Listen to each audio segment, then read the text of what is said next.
تمام باتوں کو پیچھے چھوڑ کر ایک نئی جانب قدم بڑھا.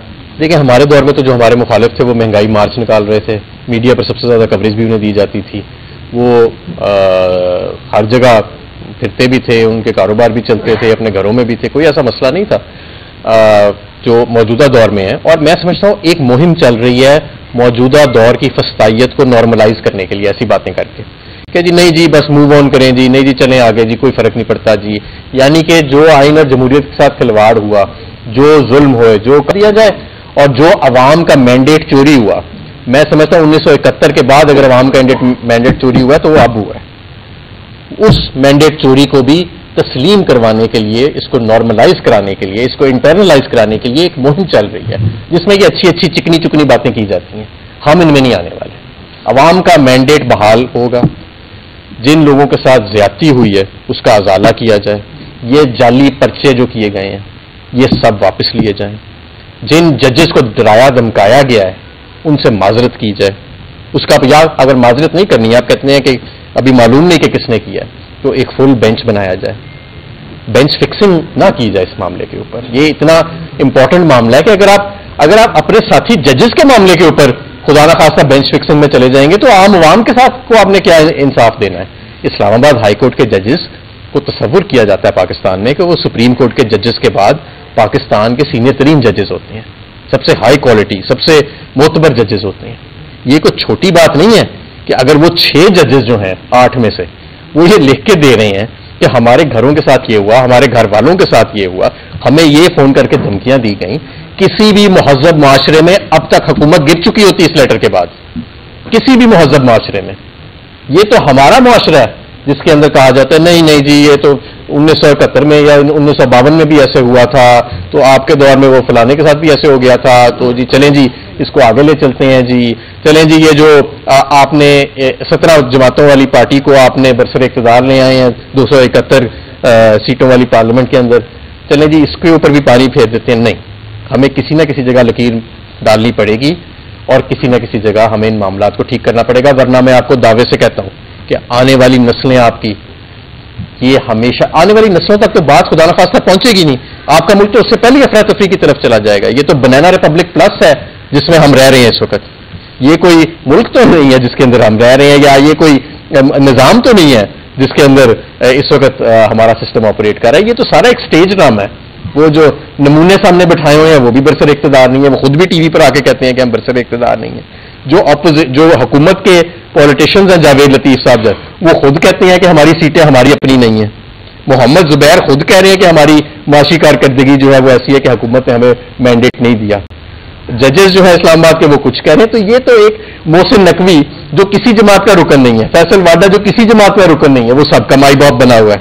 تو یہ تو ایک سٹیج ڈرامہ ہے جو ہمارے آگے عوام کے آگے لگایا گیا. اس کے پیچھے حقیقت تو کوئی نہیں ہے. اور میں تو حیران ہوں اس ذہنیت پہ جو سمجھتی ہے کہ اس نظام کے تحت وہ عوام کو ڈلیوری دے سکیں گے. اگر اس نظام کے تحت کوئی عوام کو ڈلیوری مل سکے گی نا تو اگلے 100 سال میں سب سے زیادہ کتابیں پاکستان پہ لکھی جائیں گی اور اس تجربے پہ لکھی جائیں گی. یعنی کہ بڑے بڑے تجربے ہوئے، اسٹیٹ لیڈ اکنامک گروتھ کا تجربہ ہوا، private sector lead economic growth کا تجربہ ہوا، ایسٹ ایشین میریکل کا تجربہ ہوا کہ وہ سینٹرلائزڈ گورننس کا تجربہ ہوا، ڈیلیگیٹڈ گورننس کا تجربہ ہوا. لیکن پاکستان میں تجربہ ہونے جا رہا ہے کہ جی ڈنڈے کے زور پہ اور محسن نقوی اور فیصل وادہ کے زور پہ ملک جو ہے وہ ترقی کرے گا. اور یہ ڈیولپمنٹ اکنامکس میں اور معاشی تاریخ میں پہلی مرتبہ ایسا تجربہ ہوگا. اور اس کے اوپر میرا خیال ہے کہ اگر یہ کامیاب ہوتا ہے تو اس کے اوپر اگلے 100-200 سال میں جتنی کتابیں لکھی جائیں گی اس سے پہلے نہیں لکھی گئی ہوں گی. جی اور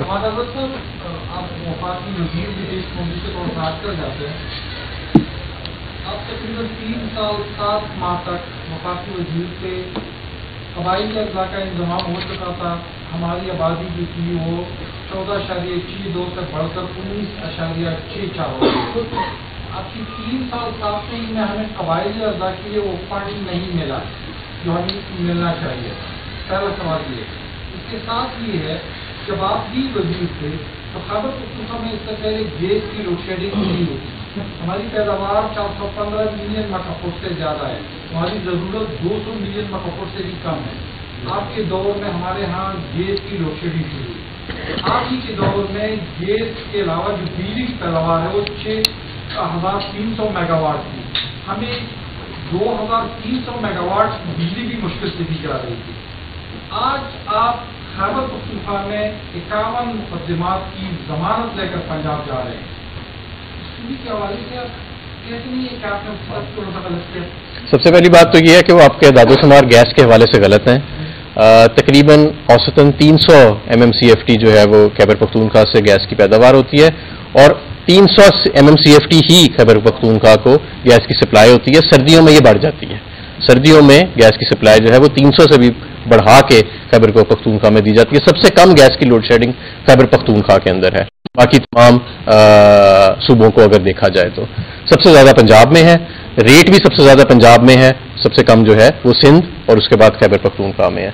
जहाँ तक बिजली की बात है तो हमारे दौर में बिजली की जो खपत थी वो सालाना 11% के हिसाब से ग्रो कर रही थी और सबसे ज़्यादा जो नया रिकॉर्ड भी सेट किया गया बिजली की प्रोडक्शन और खपत के अंदर वो पाकिस्तान तहरीक इंसाफ के दौर के अंदर रखा गया। आप ये जानते हैं कि हमारे यहाँ माजी में क्योंकि डैम्स नहीं बने इसलिए डैम से जो बिजली की प्रोडक्शन होती है वो नाकाफ़ी है पाकिस्तान की बिजली की मिकदार को पूरा करने के लिए। इसलिए नवाज लीग ने बदकिस्मती से इंपोर्टेड ईंधन के ऊपर बहुत सारे बिजली घर लगाए जिसका बोझ जो है वो अब चारों सूबों को उठाना पड़ता है। ये एक बड़ी लंबी बहस है कि जी जिस सूबे में एक डैम है या 2 डैम है या सिंध फिर कहेगा कि जी गैस बनाने वाली जो सबसे ज़्यादा पावर प्लांट्स हैं वो हमारे पास हैं, बलूचिस्तान कहेगा कि गैस सबसे ज़्यादा हम देते हैं। तो ये तो फिर एक बड़ी लंबी हम बहस में चले जाएंगे। पंजाब कहेगा गंदम हम देते हैं। तो इस बहस में हम नहीं पढ़ सकते, लेकिन ये बात ज़रूर है कि मेरा ख्याल है कि पाकिस्तान की तारीख में अगर खैबर पख्तूनख्वा को सबसे ज़्यादा फंड्स और डेवलपमेंट मिले हैं तो वो पाकिस्तान तहरीक इंसाफ के दौर में मिले हैं। कबायली इलाकों को भी जिस तरीके से सबसे ज़्यादा फंड्स मिले हैं वो पाकिस्तान तहरीक इंसाफ के दौर में मिले। मैं तो पेशावर पहले भी आ चुका हूँ और मैं जब भी आता हूँ तो पेशावर अल्हम्दुलिल्लाह एक नया चेहरा मुझे दिखाता है। आपके सामने आप तो यहाँ के रहने वाले हैं कि पिछले 10 साल में पाकिस्तान तहरीक इंसाफ ने पेशावर का चेहरा बदल के रख दिया। ये ऐसा पेशावर तो नहीं होता था। मैं एक दफा पहले यहाँ आया था पाकिस्तान तहरीक इंसाफ के दौर से। आप लाहौर में, अच्छा मैं आपको एक और बात बताता हूँ, लाहौर सिर्फ गुलबर्ग, लाहौर मैं आपको बताता हूँ ज्यादा खूबसूरत है। कैसे? आप लाहौर में जब जाते हैं ना आप सिर्फ गुलबर्ग, मॉडल टाउन और डिफेंस में फिरते हैं। लाहौर के 14 हल्के हैं। लाहौर, गुलबर्ग, डिफेंस और मॉडल टाउन सिर्फ 2 हल्कों पर मुश्तमिल है। आप जरा कभी मेरे हल्कों में आए, आपको मैं शादरे में लेके जाता हूँ, आपको मैं कभी अंदरून शहर में लेके जाता हूँ। में गैस की सप्लाई जो है वो 300 से भी बढ़ा के खैबर पख्तूनख्वा में दी जाती है। सबसे कम गैस की लोड शेडिंग खैबर पख्तूनख्वा के अंदर है, बाकी तमाम सूबों को अगर देखा जाए तो सबसे ज़्यादा पंजाब में है, रेट भी सबसे ज़्यादा पंजाब में है, सबसे कम जो है वो सिंध और उसके बाद खैबर पख्तूनख्वा में है। जहाँ तक बिजली की बात है तो हमारे दौर में बिजली की जो खपत थी वो सालाना 11% के हिसाब से ग्रो कर रही थी और सबसे ज़्यादा जो नया रिकॉर्ड भी सेट किया गया बिजली की प्रोडक्शन और खपत के अंदर वो पाकिस्तान तहरीक इंसाफ के दौर के अंदर रखा गया। आप ये जानते हैं कि हमारे यहाँ माजी में क्योंकि डैम्स नहीं बने इसलिए डैम से जो बिजली की प्रोडक्शन होती है वो नाकाफ़ी है पाकिस्तान की बिजली की मिकदार को पूरा करने के लिए। इसलिए नवाज लीग ने बदकिस्मती से इंपोर्टेड ईंधन के ऊपर बहुत सारे बिजली घर लगाए जिसका बोझ जो है वो अब चारों सूबों को उठाना पड़ता है। ये एक बड़ी लंबी बहस है कि जी जिस सूबे में एक डैम है या 2 डैम है या सिंध फिर कहेगा कि जी गैस बनाने वाली जो सबसे ज़्यादा पावर प्लांट्स हैं वो हमारे पास हैं, बलूचिस्तान कहेगा कि गैस सबसे ज़्यादा हम देते हैं। तो ये तो फिर एक बड़ी लंबी हम बहस में चले जाएंगे। पंजाब कहेगा गंदम हम देते हैं।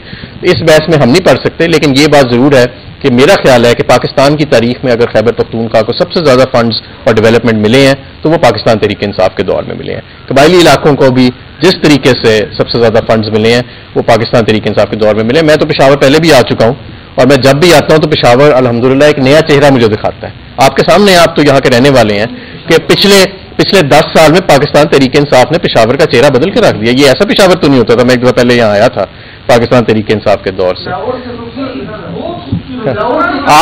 आप लाहौर में, अच्छा मैं आपको एक और बात बताता हूँ, लाहौर सिर्फ गुलबर्ग, लाहौर मैं आपको बताता हूँ ज्यादा खूबसूरत है। कैसे? आप लाहौर में जब जाते हैं ना आप सिर्फ गुलबर्ग, मॉडल टाउन और डिफेंस में फिरते हैं। लाहौर के 14 हल्के हैं। लाहौर, गुलबर्ग, डिफेंस और मॉडल टाउन सिर्फ 2 हल्कों पर मुश्तमिल है। आप जरा कभी मेरे हल्कों में आए, आपको मैं शादरे में लेके जाता हूँ, आपको मैं कभी अंदरून शहर में लेके जाता हूँ। आप वापस आएंगे, आप कहेंगे कि मैं जन्नत में आ गया हूँ। थैंक